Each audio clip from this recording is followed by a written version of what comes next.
Hadirin hadirat rahimakumullah, marilah kita lanjutkan pembahasan dari ulumul Quran, yaitu tentang al-makki wal madani fil Quran. Pembahasan tentang ayat-ayat makkiyah dan madaniyah di dalam Al-Quranul Karim.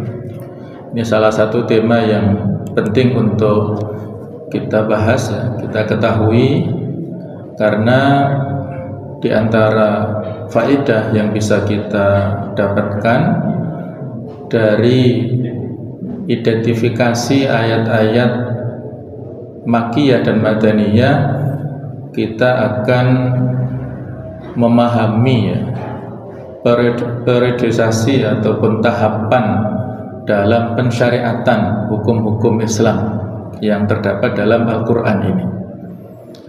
Kita akan bisa mengetahui waktu ataupun tempat turunnya ayat-ayat, dan dengan itulah kita bisa memahami mana ayat-ayat yang lebih dahulu diturunkan dan yang datang berikutnya. Dan pengetahuan tentang waktu turunnya ini menjadi alat ataupun wasilah untuk mengambil kesimpulan hukum dari ayat-ayat yang ada di dalam Al-Quran ini. Nah, pembahasan yang kita lakukan di dalam ulumul Quran di Makki dan Madani ini, yang pertama adalah ihtimamul ulama bil Makki wal Madani, perhatian ulama seputar Makki, Madani dan juga pembahasannya. Yang kedua adalah ta'riful Makki wal Madani, pengertian dan perbedaan seputar Makki ataupun Madani. Dan yang ketiga adalah dhawabit wa khasa'isul Makki wal Madani, ketentuan maupun batasan-batasan tentang Makki dan Madani. Serta yang berikutnya adalah al-hikmah as-samiyah min hadzal mabahats, hikmah pembahasan dari Makki dan Madani ini, apa yang terkandung di dalamnya, urgensinya seperti apa ya. Yang pertama adalah tentang perhatian ulama terhadap ilmu Makki dan Madani ini. Ini disampaikan oleh salah seorang sahabat mulia, Abdullah bin Mas'ud radhiyallahu anhu. Beliau mengatakan, wallahi alladzi la ilaha illa ghairuhu ma nazala suratun min kitabillah illa wa ana a'lamu aina nazalat. Beliau mengatakan, demi Allah, demi zat yang tidak ada ilah, tidak ada Tuhan selainnya, mana salah surah, tidak ada satupun surat yang turun min kitabillah dari Al-Quran illa wa ana a'lamu aina nazalat, kecuali aku paling tahu di mana ia turun. Wala nazalat ayatun min kitabillah illa wa ana a'lamu fi ma nazalat, dan tidak ada satupun ayat yang turun dari Al-Quran kecuali aku paling tahu tentang apa, tema apa dia diturunkan itu. Walau a'lama anna ahadan, atau walau a'lamu anna ahadan a'lamu minni, dan seandainya atau sekiranya aku mengetahui bahwa ada seseorang yang lebih tahu daripadaku bi kitabillah terhadap Al-Quran, tabluhu al-iblu la raqibtu ilahi, selama unta bisa menjangkaunya maka aku akan menaikinya untuk belajar kepadanya, belajar Al-Quran tersebut. Ini pernyataan Abdullah bin Mas'ud yang bukan bermakna sombong ataupun sok-sokan, bukan ya, tapi ini merupakan deklarasi dari beliau sebagai thalibul Quran atau penuntut ilmu Al-Quran dan ahlul Quran ya. Abdullah bin Mas'ud dikenal sebagai seorang sahabat yang walaupun secara latar belakang ekonomi dan juga fisik itu ya di bawah ya rata-rata dan ya orang-orang biasa lah ya, tetapi Allah mengangkat derajatnya dengan Al-Quran. Allah memuliakannya dengan Al-Quran, sehingga ini seperti yang disabdakan oleh Rasulullah SAW, innallaha yarfa'u bihadzal kitab aqwaman wa yada'u bihil akhirin, sesungguhnya Allah mengangkat dengan Al-Qur'an ini derajat kepada kaum tertentu dan merendahkan derajat dengan Al-Qur'an ini kepada kaum tertentu. Ahlul Qur'an diangkat derajatnya Allah Ta'ala, dan orang-orang kaum yang merendahkan, yang meninggalkan Al-Qur'an, maka akan direndahkan derajatnya oleh Allah Ta'ala. Pada masa jahiliyah, siapa yang kenal dengan Abdullah bin Mas'ud, tetapi ketika beliau menyatakan diri masuk Islam dan menjadi sahabat setia Nabi Muhammad SAW, maka dikenang sepanjang masa dengan semangatnya belajar Al-Quran dan ahli dalam bidang Al-Quran. Termasuk pernyataan di sini, saya mengetahui, bahkan mengatakan paling tahu di mana ayat ini turun, di mana surat ini turun, tentang tema apa, pembahasannya tentang apa. Kalau ada orang lain di antara sahabat yang lebih mengetahui, maka selama bisa dijangkau dengan kendaraan saat itu ya berupa unta, la raqibtu ilahi, pasti aku akan menempuh jalan untuk mendatangi orang ini untuk belajar kepadanya. Nah, ini salah satu perhatian yang menunjukkan tentang bagaimana perhatian ulama tentang disiplin ilmu ulumul Qur'an, diantaranya adalah ulumul makki wal madani ini. Nah, pembahasan tentang ilmu makki dan madani ini ada banyak ya, ada banyak pembahasan, tapi karena waktunya sehingga kita mengambil secara global saja ya. Yaitu tentang yang diturunkan di Mekah, ayat-ayat ataupun surat yang diturunkan di Mekah, kemudian juga surat atau ayat yang diturunkan di Madinah, dan juga ada ayat ataupun surat yang diperselisihkan apakah turun di Mekah atau Madinah, dan juga ayat-ayat Makkiyah dalam surah-surah Madaniyah ataupun ayat-ayat Madaniyah dalam surah Makkiyah. Yang diturunkan di Mekah sedang hukumnya Madaniyah, ada juga yang diturunkan di Mekah sedang hukumnya Madani. Yang serupa dengan yang diturunkan di Mekah atau Makki dalam kelompok Madani, dan juga kebalikannya, yang serupa dengan yang diturunkan di Madinah dalam kelompok Makki. Ada yang dibawa dari Mekah ke Madinah, ada yang dibawa dari Madinah ke Mekah, yang turun di waktu malam dan siang, yang turun di musim panas dan dingin, yang turun di waktu menetap dan dalam perjalanan. Nah, ini pembahasan yang terkait dengan ilmu Makki wal Madani ini ya. Jadi memang ada perbedaan ya di antara sebagian surat atau ayat-ayat yang diturunkan, apakah ini masuk dalam kategori Makkiyah atau Madaniyah sesuai dengan pendekatan pengertian nanti, apakah pengertiannya itu berdasarkan waktu ataukah tempatnya.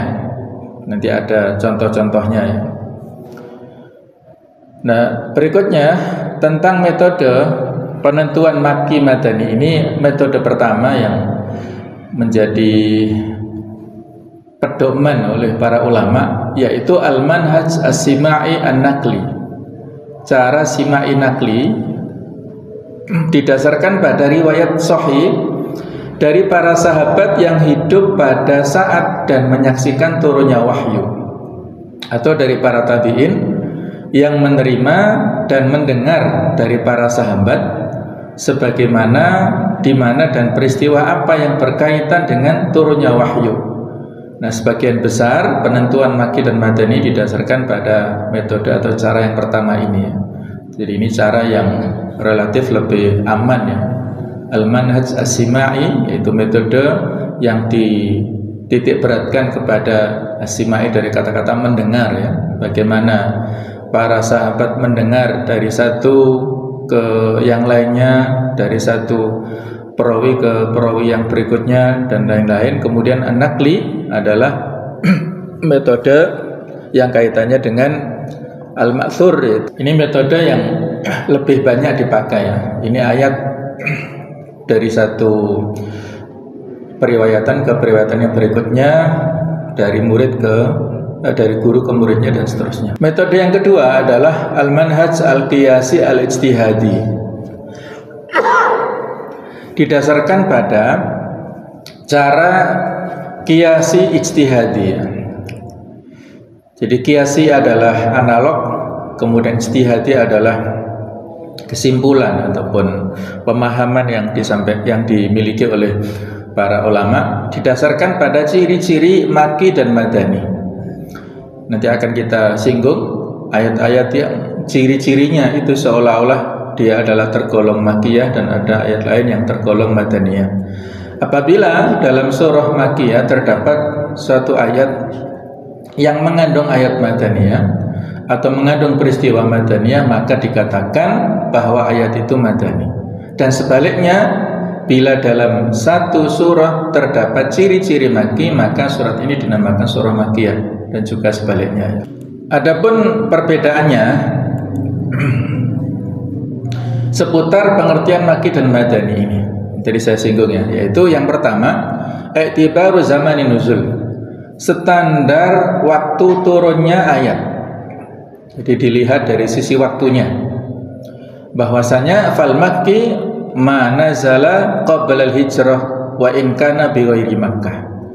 Yang disebut dengan ayat makkiyah adalah yang diturunkan sebelum hijrah meskipun bukan di Mekah. Segala ayat yang turun sebelum hijrah, jadi masih pada fase dakwah makkiyah. Wa in kana bi ghairi Makkah, walaupun turunnya itu bukan di Mekah. Wal madani, sedangkan yang disebut dengan ayat atau surah madaniyah manazala ba'dal hijrah, yang turun sesudah hijrah, wa in kana bi ghairil Madinah, meskipun bukan di Madinah. Fa manazala ba'dal hijrah walau bi Makkah aw Arafah fi madani, maka yang diturunkan sesudah hijrah sekalipun di Mekah atau Arafah adalah madaniyah. Jadi antaranya contohnya adalah surah An-Nasr. Surat An-Nasr ini surat yang pendek dan turun pada akhir-akhir, pada saat Nabi wukuf ataupun saat mabit di Mina, diturunkan di sekitar Mekah. Jadi kalau Mekah dan sekitarnya, Mekah, Mina, Arafah dan Musdalifah ini ya seperti Mekah Raya lah gitu ya. Jadi Mekah dan sekitarnya, walaupun diturunkan di area atau di wilayah Mekah dan sekitarnya, tetapi surat ini turun ba'dal hijrah, sesudah hijrah, bahkan waktunya sangat akhir, yaitu pada tahun ke-10 Hijriah. Maka di sini tetap disebut surah madaniyah berdasarkan waktu ya, bukan berdasarkan tempat. Ini itibaru zaman nuzul ya, berdasarkan waktu turunnya ayat ini.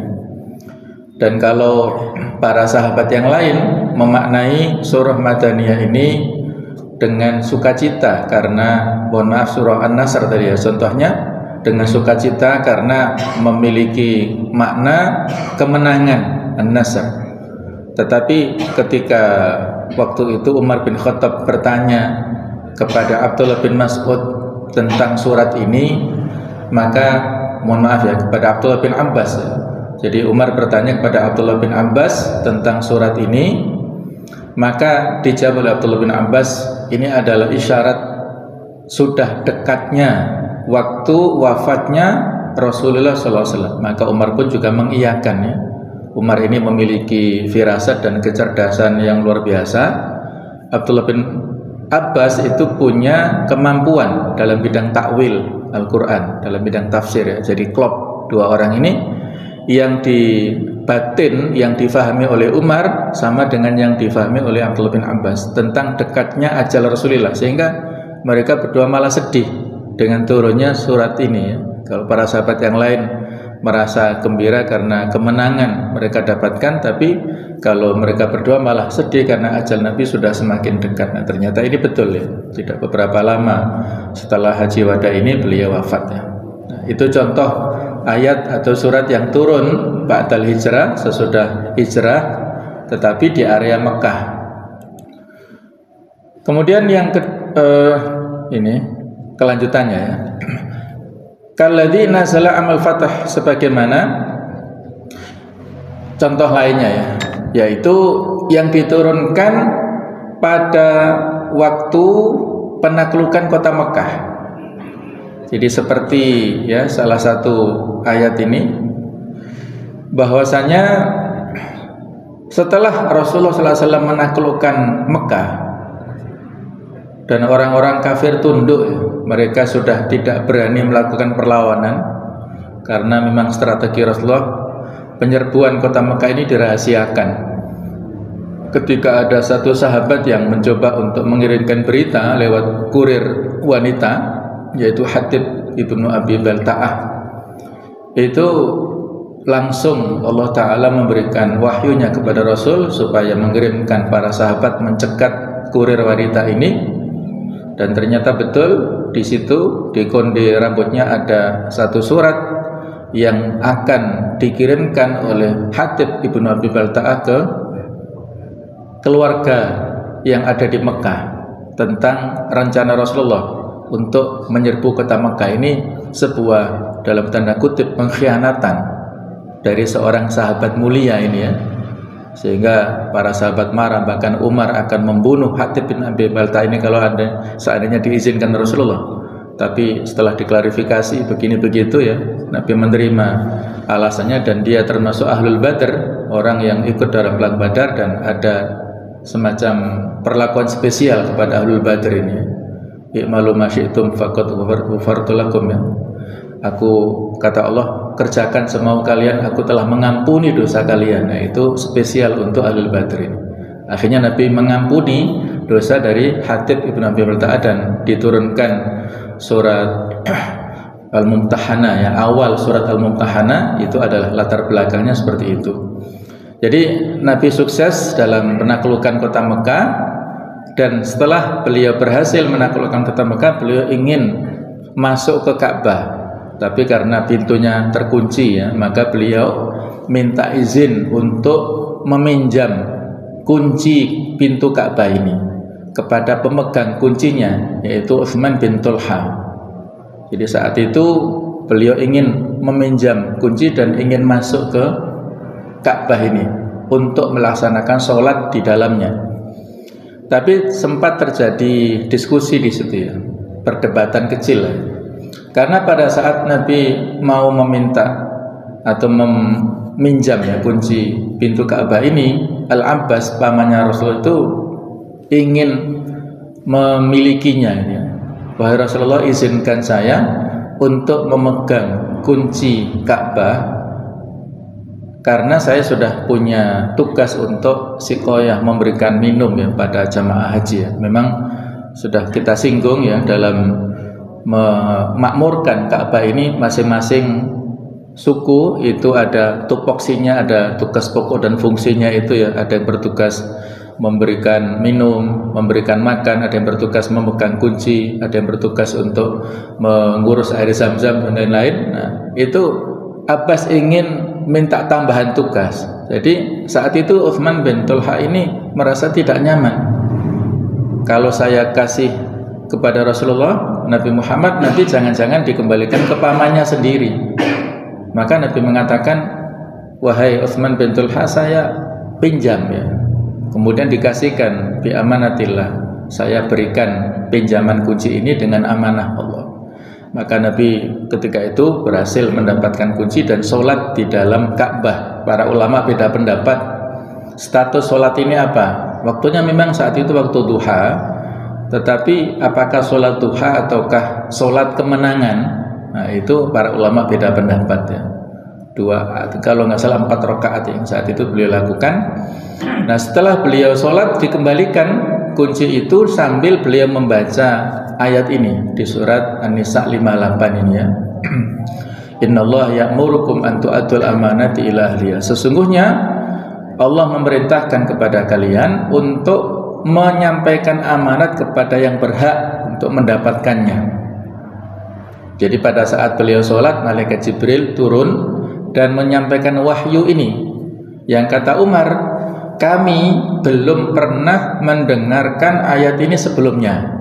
Jadi rupanya memang ayat ini turun pada saat itu sebagai instruksi langsung dari langit, dari Allah Ta'ala, bahwa kalau meminjam segala sesuatu harus dikembalikan. Kalau mendapatkan amanah harus ditunaikan kepada orang yang berhak mendapatkannya. Nah, jadi ayat ini diturunkan di pusat ya, di kiblat kita yaitu Ka'bah ini, diturunkan di Mekah, di dalam Ka'bah pada tahun penaklukan Mekah, berarti pada saat ba'dal hijrah ya.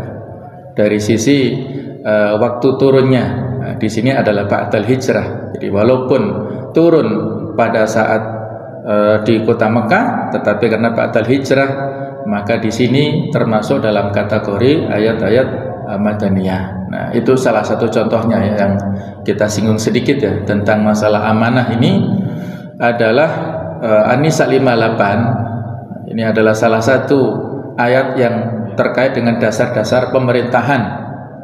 Jadi An-Nisa 58 ini adalah ayat-ayat yang ditujukan kepada para umara, para pejabat, para pemimpin yang harus menunaikan amanah kepada masyarakat yang dipimpinnya. Sedangkan ayat 59-nya itu ayat yang ditujukan kepada yang dipimpin. Ya ayyuhalladzina amanu atiullaha wa atiur rasul wa ulil amri minkum. Wahai orang yang beriman, taatlah kalian kepada Allah dan taatlah kepada Rasul serta para pemimpin kalian. Jadi dari dua ayat ini yang menjadi inspirasi oleh Ibnu Taimiyah untuk mengarang buku yang menjadi rujukan umat seluruh dunia tentang masalah politik yang berjudul As-Siyasah Asy-Syar'iyyah fi Islahir Ra'i war Ra'iyah.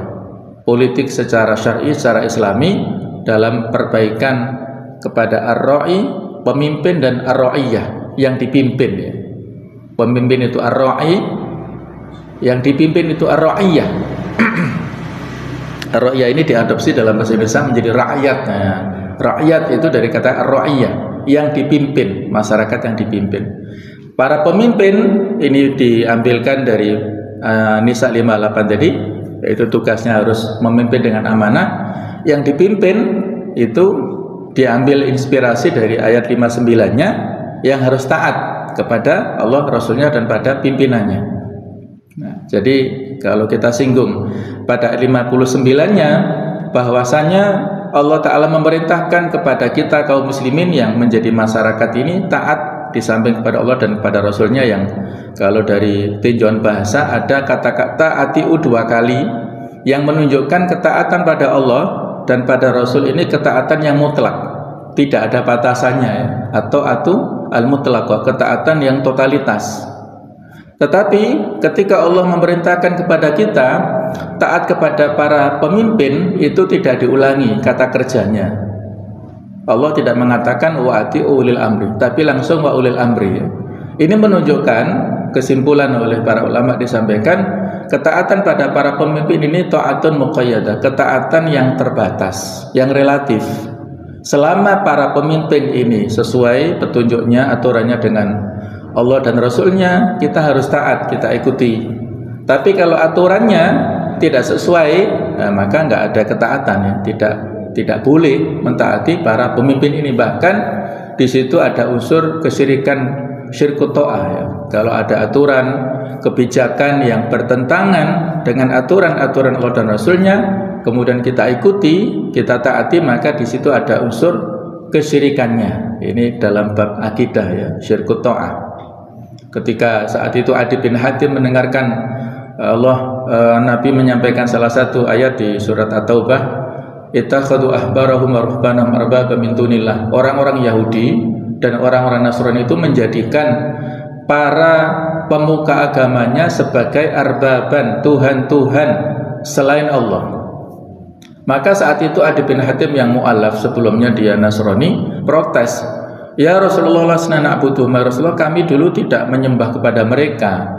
Kenapa kami dituduh menjadikan mereka sebagai Tuhan-Tuhan, tandingan? Maka Nabi mengatakan, bukankah para pemimpin kalian itu membuat aturan yang bertentangan dengan aturan Allah? Mereka menghalalkan yang haram, mengharamkan yang halal, kemudian kalian ikuti. Kata Adi bin Hatim, bala, betul. Maka Nabi menjawab, fatilka ibadatuhum, itulah bentuk ibadah mereka kepada para pemimpinnya itu. Nah, jadi yang namanya ibadah bukan sekedar rukuk ataupun sujud ya, tetapi ibadah di sini bisa juga bermakna mentaati sebuah aturan atau sebuah kebijakan, itu sudah dibentuk atau disebut sebagai ibadah. Kalau aturan dan kebijakan itu bertentangan, berarti kita seolah-olah membuat tandingan di selain Allah Subhanahu wa taala, dan itu masuk dalam wilayah kesyirikan. Nah, jadi sama sekalian, karena saya komentari karena ini kaitannya dengan pemilu ya. Kaitannya dengan pemilu ini saya berikan pemahaman bahasanya ketika di ayat 59 ini Allah Ta'ala memerintahkan kita supaya taat kepada para pemimpin, maka dalam kaidah usul fikih itu ada yang berbunyi amrun bisyai'i amrun biwasailihi. Perintah kepada sesuatu, maka konsekuensinya perintah kepada sarana untuk mewujudkan sesuatu itu. Kita diperintahkan untuk taat kepada para pemimpin, maka bagaimana supaya terpilih pemimpin yang sesuai dengan kualifikasi 58-nya, supaya pemimpin yang amanah. Amanah itu adalah sifatnya, kalau orangnya itu amin. Ya, jadi amanah itu sifatnya, karakternya, kalau orangnya adalah amin, orang yang dipercaya. Nah, jadi kalau kita ingin memiliki pemimpin yang amin, pemimpin yang bisa dipercaya, maka harus menunaikan wasilahnya. Sarananya apa? Yaitu ikut pemilu. Kalau kita, ada sebagian kelompok di antara kaum muslimin yang dalam hal taat pada ulil amri ini luar biasa ya, menomorsatukan taat pada ulil amri dalam setiap kebijakan. Nggak apa-apa, ini baik ya, dalam penentuan awal hari raya atau penentuan Ramadan, dalam penentuan Idul Adha, ini totalitas mereka keputusan ulil amri ini keputusan yang mutlak, nggak ada masalah. Ini memang perintah dalam ayat ini ya. Tetapi ironisnya adalah kelompok seperti ini menafikan sarananya, menafikan wasilahnya ya. Jadi anti pada pemilu, tidak pergi ke TPS untuk mencoblos gitu ya, tidak ikut memilih. Nah, akhirnya kan ironis, ini nggak ikut memilih tapi menerima yang terpilih, tidak ikut prosesnya tapi ikut menerima hasilnya. Nggak ikut masak tapi ikut makan. Jadi mungkin analognya yang simple seperti itu. Nah, ini kan ironis ya. Kalau kita ingin supaya terpilih pemimpin yang layak untuk ditaati, yang memiliki sifat tadi amanah tadi, maka kita harus ikut berpartisipasi dalam hal memilih ini, supaya nanti apa yang menjadi aspirasi kita itu sesuai dengan yang hasilnya gitu. Walaupun kita nggak tahu bagaimana rekayasa kecurangannya, itu bukan wilayah kita ya, tetapi kita setidaknya sudah punya usaha. Allah hanya menanyakan kepada kita proses usahanya ya, hasilnya itu Allah yang menentukan ya. Kita cuma disuruh untuk berjuang, berusaha saja, Allah yang menentukan hasilnya. Nah, jadi kalau umat Islam yang baik-baik ini, yang rajin ke masjid, rajin mengaji, rajin ibadah, apatis terhadap politik, tidak peduli dengan urusan umat, wis yang penting saya bisa macul ya, bisa bekerja, wis pokoknya presiden siapapun sama saja. Nah, ini parsial ya, pemahaman yang parsial ya. Jadi keputusan yang kaitannya dengan BBM, dengan biaya-biaya, dengan aturan-aturan, ini keputusan yang dihasilkan dari keputusan politik, kebijakan politik yang itu ada prosesnya. Nah, prosesnya ini harus terlibat ya. Kalau orang-orang baik ini tidak terlibat dalam proses pemilihan, ogah-ogahan untuk berangkat ke TPS, nanti suaranya akan kosong. Nah, suara yang nganggur ini akan dimanfaatkan oleh pihak-pihak tertentu untuk ya sesuai dengan yang dikondisikan, dicoblosi sendiri sama petugas-petugas itu kan eman ya. Kalau ada satu TPS misalnya 20 nggak berangkat, itu dicoblosi, bisa jadi dicoblosi sendiri sama petugasnya ini kan iman-iman. Nah, atau kalau misalnya orang-orang baik ini nggak berangkat, sementara yang berbondong-bondong berangkat ke TPS itu orang-orang yang ahlul maksiat, yang orang-orang yang fasik atau orang-orang non-muslim, maka yang terpilih itu sesuai dengan aspirasi mereka. Yang dipilih itu sesuai dengan selera orang-orang yang tidak baik ini. Nah, jadi jangan salahkan kepada kaum muslimin ya. Bahkan orang-orang yang mohon maaf istilahnya golput itu harus bertanggung jawab ya. Mereka harus bertanggung jawab terhadap keterpilihan seseorang yang tidak sesuai dengan kualifikasi amin tadi ya. Nah, itulah rangkaiannya ya.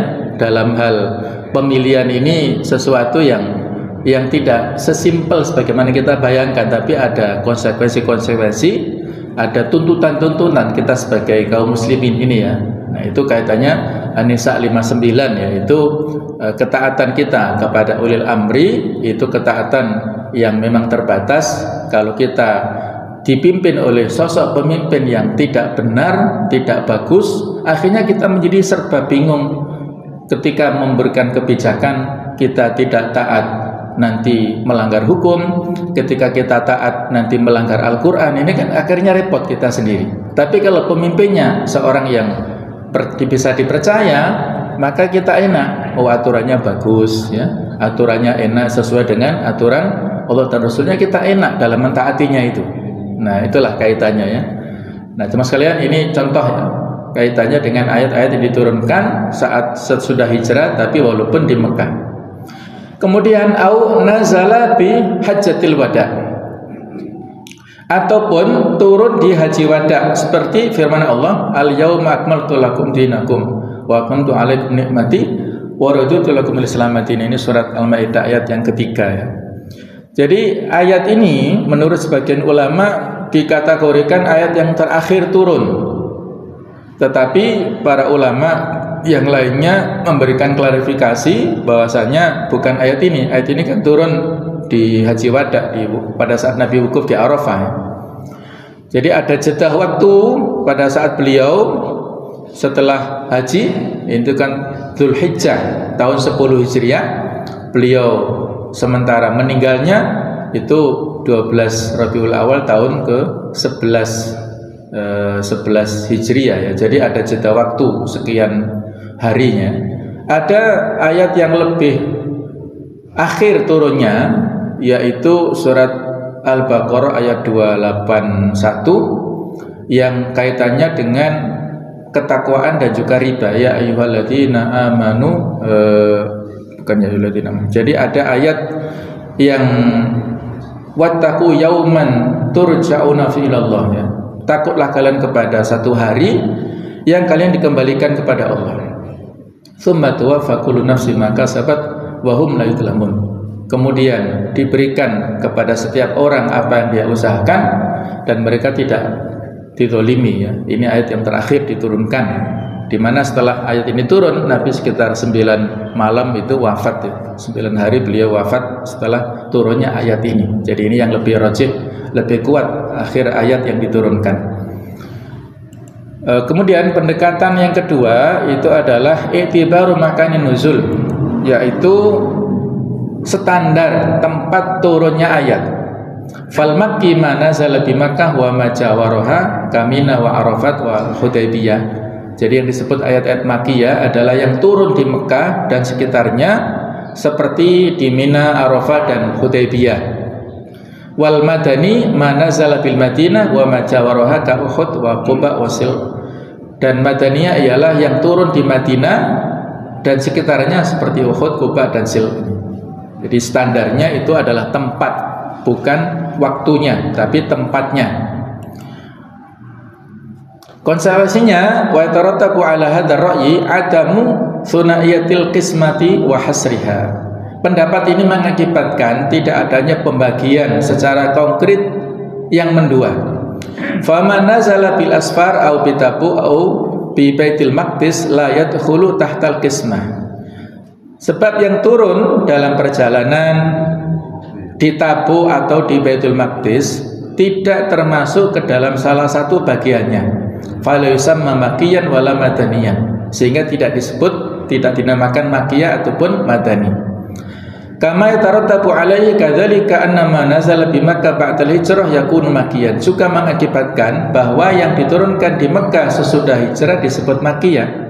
Tadi surat An-Nasr ya, walaupun turun sesudah hijrah tapi karena diturunkan di Mekah maka disebut makkiyah.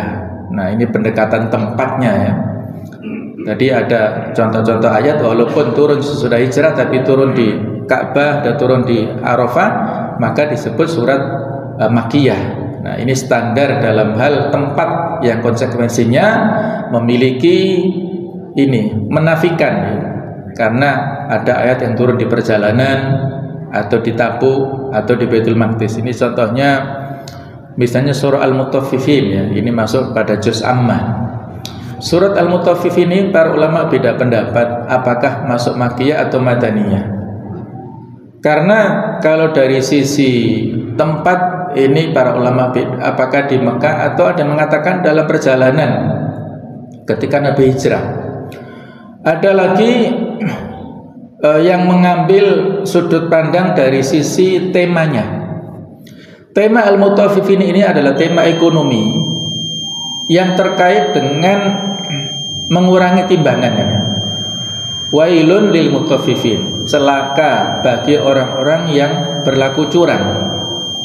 Alladzina idza qalu yastawfun, kalau mereka ini minta ditimbang itu minta supaya dipenuhi. Wa idza qalahum awazanum yukhsirun, kalau menimbang menjual itu mengurangi ya, ini kan curang ya. Jadi kalau dia sebagai pembeli itu minta dikasih bonus, dikasih yang lebih 1 kilo minta bonusnya, tapi kalau dia menjual itu mengurangi. Nah, ini berarti curang. Nah, kecurangan yang diingatkan di dalam surat ini itu identik dengan perdagangan. Kaum muslimin itu berdagangnya di Madinah nantinya ya. Kalau di Mekah kan mereka sangat terbatas ruang geraknya ya sebelum hijrah itu.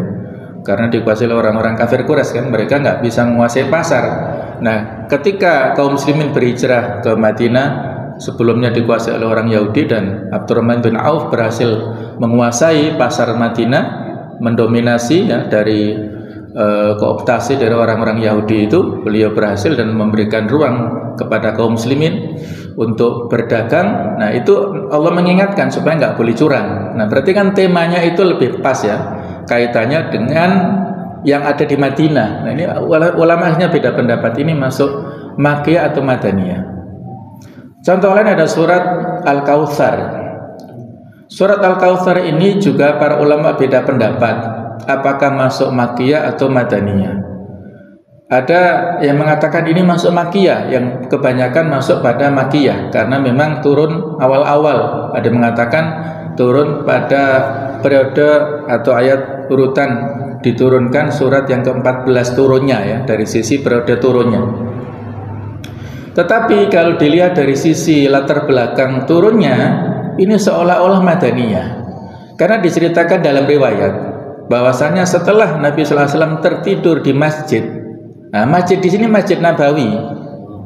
Beliau tertidur sebentar di masjid, kemudian bangun dan beliau tersenyum-senyum, bergembira. Para sahabat heran, apa yang membuat Anda bergembira Rasulullah? Nabi mengatakan, baru saja Allah menurunkan satu surat kepadaku dan beliau membacakan inna a'tainakal kautsar fasholli lirabbika wanhar inna syani'akal abtar. Jadi beliau mendapatkan berita gembira, sesungguhnya kami memberikan kepadamu nikmat yang banyak.